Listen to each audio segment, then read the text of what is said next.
नमस्कार, मैं हूं सोमी प्रकाश भुवेटा और आप देख रहे हैं चंबा हलचल। आज हम आपसे मुलाकात करवाने जा रहे हैं पवन नेर जी। पवन नेर जी प्रदेश कांग्रेस कमेटी के राज्य सचिव हैं। पवन नेर जी, बहुत बहुत स्वागत है आपका। धन्यवाद। नेर साहब, आपका राजनीतिक सफ़र कैसे शुरू हुआ, बताने का कष्ट करें। ऐसा है कि मैंने जो अपना पॉलिटिकल कैरियर शुरू किया 1986 में, जब पहली बार मैं म्यूनसिपल कमेटी का मैंने इलेक्शन लड़ी। इससे पहले भी मेरे फादर थे, वो सबड़ी वार्ड से इलेक्शन लड़ते थे और वो म्यूनसिपल कमेटी के प्रेसिडेंट भी रहे। 1986 के बाद मैंने कोई भी इलेक्शन म्यूनसिपल कमेटी का नहीं आ रहा है। इसके बीच में 2 बार रिजर्व हुई, दोनों बार मैंने अपनी मिसेज को खड़ा किया और इस बार वो म्यूनसिपल कमेटी की प्रेसिडेंट है।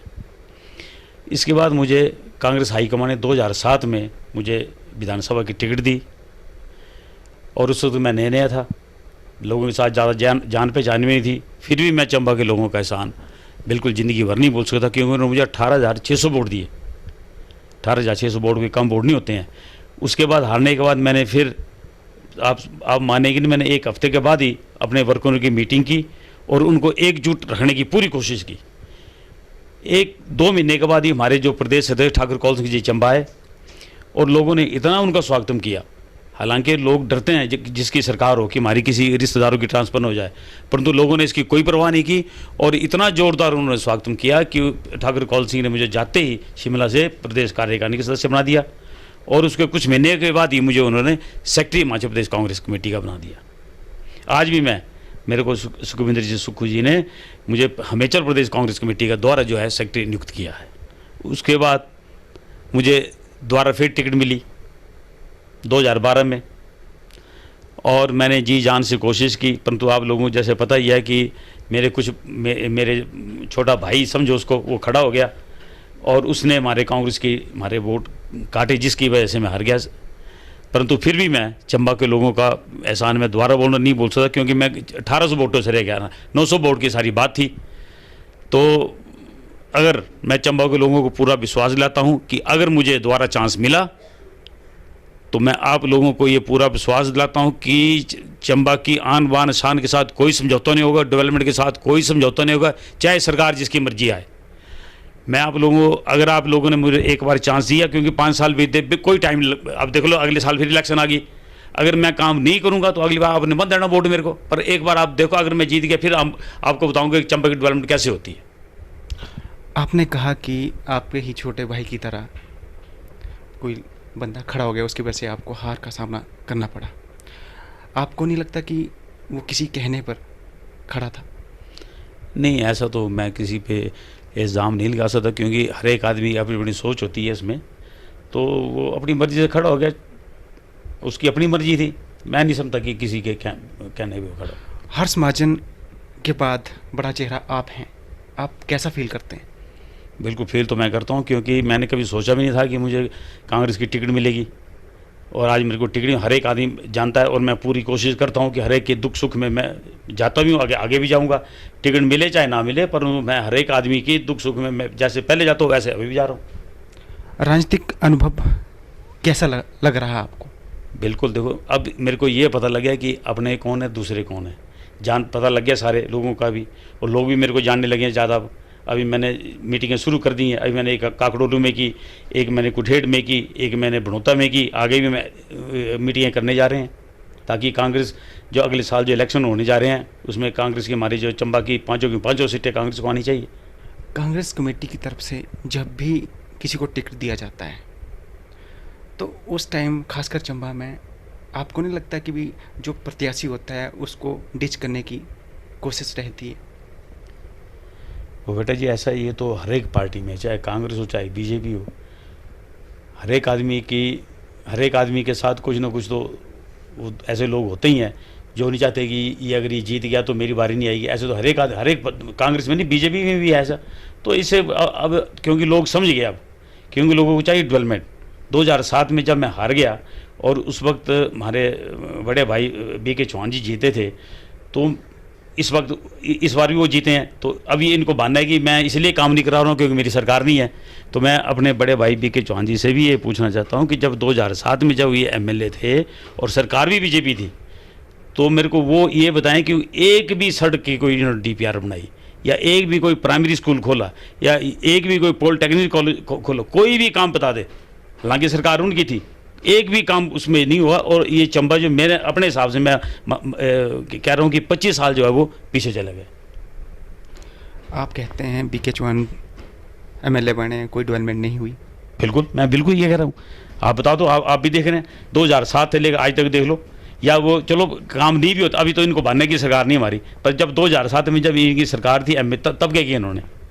आपकी सरकार है सर। बिल्कुल। तो आपने अपने कार्यकाल के दौरान जो जब से सरकार बनी है आपकी, आपने क्या डेवलपमेंट करी है, थोड़ा सा बताएंगे प्लीज़।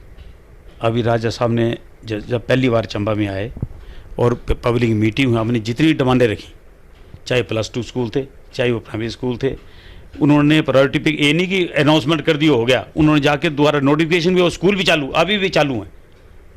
गागला में +2, कुठेड़ में +2, खियार में +2, उस चिल मगले में +2, कोलका में +2।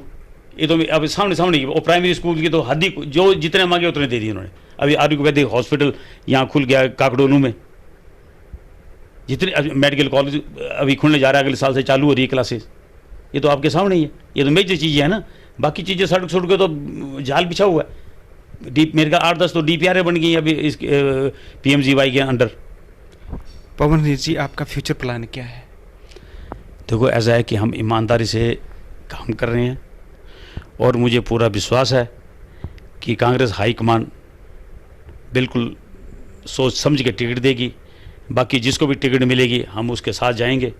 हमारा ये कोई ऐसा, जो हाईकमान ठीक समझेगी हम वैसा ही काम करेंगे। नगर परिषद अध्यक्ष नीलम नेर आपकी धर्मपत्नी हैं, उनके जीतने से जाहिर तौर पर आपको भी बल मिला होगा। ऐसा है कि जब से मेरी मिसेज जो है प्रेसिडेंट बनी है, हमारा पूरा प्रयास है कि चंबा को हम साफ़ सुथरा रखें। सबसे पहले आपने देखा होगा कि जो शीतला ब्रिज है, इसकी लाइटें 5 साल से बंद थी। हमने 1 महीने के अंदर पहले उनको चालू कराया। उसके बाद गंदगी का ढेर लगा रहता था। मैं आपको ये कह रहा हूँ कि अगर सपड़ी से आप पूरा राउंड लगा के शहर का लगाए, आपको कहीं गंदगी नहीं मिलेगी। और हमने जितने भी हमारे ठेकेदार हैं, हमने उनको टाइट किया हुआ है और हमारी पूरी कोशिश है कि चंबा को साफ़ सुथरा बनाएं। इसके लिए हमने अगले साल जो है वो जितने टायरिंग का काम हमने शहर में करना है, इसके लिए हमने टेंडर दिसंबर महीने में कर देंगे। इस साल करना था हमने, परंतु कुछ ऐसी बारिश की वजह से हम नहीं कर सके। तो अगले साल हमारे ये पूरा प्लान है कि हम पूरे शहर में जो है वो टायरिंग करेंगे। हर एक मोहल्ले में उसमें टायरिंग होगी और पूरे शहर में, बाज़ार के बीच में भी हमारी ये प्लानिंग है कि पूरी इसमें टायरिंग हो। इसके साथ ही चंबा म्यूनसिपल कमेटी के पास गाड़ियाँ थे, उनका बुरा हाल था। हम मंत्री जी से मिले और उन्होंने हमें 15 लाख रुपया गाड़ी के लिए दिया। हम उनके बड़े आभारी हैं और बहुत जल्द 1-2 दिन में जो है गाड़ी चंबा में नई गाड़ी पहुंच जाएगी। इसके साथ ही हमने एक छोटी गाड़ी भी ली है डंपर साइड का उसका, ताकि वो जितनी हमारी छोटी छोटी मोहल्ले में गलियाँ हैं वो उससे भी कूड़ा उठा सके। तो हमारा पूरा प्रयास है ये कि चंबा को साफ़ सुथरा हम बनाएंगे। अब स्ट्रीट लाइट जितनी भी हमारी, आपने देखा होगा कि बल्ब है, कहीं ट्यूब हैं, तो इस बार हमारा एग्रीमेंट शिमला में हो गया है और जितनी भी फिटिंग्स है हमारी सारी LED फिटिंग्स होगी, चाहे वो चुगान में है और चाहे वो हमारे स्ट्रीट जितनी भी गलियाँ हैं उसमें सारी हम LED जो फिटिंग्स लगाने जा रहे हैं। इसमें ऐतिहासिक चौगान है, चंबा की स्थान है, लेकिन इसका कमर्शियल यूज होता है, लेकिन इसकी रिपेयर नहीं होती। तो आपको इसके बारे में भी कुछ करना चाहिए, आपकी सरकार है। नहीं, ऐसा है कि हमने पहली बार हम डिप्टी कमिश्नर से मिले थे और मैं आपको बता दूं कि पहली बार डिप्टी कमिश्नर जो 10% इसका जो है जितने भी कमर्शियल मेजर में इनकम उसका वो हमें देने जा रहे हैं। इसका मतलब 15 लाख रुपए हमें देंगे। हम डिप्टी कमिश्नर का भी बड़े धन्यवाद करते हैं कि जब भी हमें ज़रूरत पड़ी वो हमारी पूरी हेल्प करते हैं। चुगान की रिपेयर के बारे में भी हमें जब भी जाएँ हम हमें किसी चीज़ की इनकार नहीं करते हैं। तो अभी हम चुगान जो है बंद करने जा रहे हैं और आपने इस साल भी देखा होगा, इस बार भी चुगान में थोड़ा फ़र्क था। अगले साल आप देखेंगे इससे ज़्यादा फ़र्क आपको नज़र आएगा, क्योंकि हमें पैसे भी मिलने जा रहे हैं और हम इसका पूरा वाज म्यूनसिपल कमेटी खुद करेगी। इसकी वाज चिल्ड्रन पार्क चंबा के लिए भी कोई योजना है? जो चिल्ड्रन पार्क है, हम ये सोच रहे हैं कि इसको NHPC को हैंड ओवर किया जाएगा। ये तो इसके बारे में हमारे डिप्टी कमिश्नर से बात चली हुई है, हमने GM प्रोजेक्टों से ही मिले हैं। तो मुझे पूरा विश्वास है कि जल्दी से जल्दी कोई चिल्ड्रन पार्क जो है ये हम इनको थ्रू NHPC हम इसको इनके हैंड ओवर करेंगे। चंबा में 2-3 जगह फुहारे, इलेक्ट्रिकल फुहारे सान हुआ करती थी, वो भी बंद है, तो उसके नहीं बेटा जी, आप देखा होगा कि म्यूनसिपल कमेटी के सामने जो फुहारा था वो बंद था, 10 साल से बंद था। हमने आते अभी देखो डेली चलता है वो 2 टाइम। एक चिल्ड्रन पार्क में हुआ करता तो चिल्ड्रन पार्क वाला वो तो मेरे ख्याल 15-20 साल से बंद है, उसकी भी कोशिश करेंगे पूरी हम। जी जी। और एक है था नीचे हमारा जुलाकड़ी में, वो भी हमने ऑर्डर किए हैं कि इसको जल्दी से जल्दी इनको भी चालू किया जाए, ताकि चलो जो चीज़ बनी है तो चलनी चाहिए वो तो इसमें पूरा प्रयास कर रहे हैं। अभी 5-6 महीने हमारे हुए हैं, तो हम पूरी कोशिश करेंगे कि चंबा को साफ़ सुथरा हम बनाने की पूरी कोशिश करेंगे। और आप चाहे एक राउंड पूरे चंबा का लगाएं, आपको बिल्कुल फ़र्क नज़र आएगा सफाई के बारे में। प्रदेश कांग्रेस कमेटी के राज्य सचिव हैं आप, तो संगठन को मजबूती के लिए आप क्या कर रहे हैं चंबा में? चंबा में हमारा संगठन और सरकार जितने भी हमारे हैं, हमारे बिल्कुल ठीक चंबा में चला हुआ है, और हम जितने भी फंक्शन हैं हम इकट्ठे होकर करते हैं। अभी मैंने पहले भी बताया आपको कि अभी हमने मीटिंग काकड़ोलू में की, एक हमने कुठेड़ में की, एक हमने बनोता में की। अभी लोग हमारे पीछे पड़े हैं कि हमारे यहाँ भी आओ, हमारे यहाँ हो, तो हम बहुत जल्दी जो है पूरी चंबा कॉन्स्टिट्यूंसी का जो है वो दौरा करने जा रहे हैं और लोगों को जागरूक करेंगे। जितने भी हमारे राजा वीरभद्र सिंह जी ने 4 साल में काम की है, उसकी जितनी उपलब्धि हो हम उनको बताएंगे। चंबा हॉस्पिटल में काफ़ी पद रिक्त थे, आप उनसे मिले थे CM साहब से, तो क्या कहा उन्होंने? ऐसा है कि मैं शिमला गया था, तो जिस दिन मैं शिमला पहुंचा भी था तो दूसरे दिन ही मेरे को ठाकुर कौल सिंह मंत्री जी के साथ में मिला, तो उन्होंने मेरे को कहा कि नहीं साहब, मैंने चंबा में 7 डॉक्टर भेज दिए हैं, और ये मेरे को लेटर बताई कि मैंने ऑर्डर कर दिए हैं। परंतु दुर्भाग्य वहाँ से ऐसा है कि कोई भी चंबा नहीं आना चाहता है।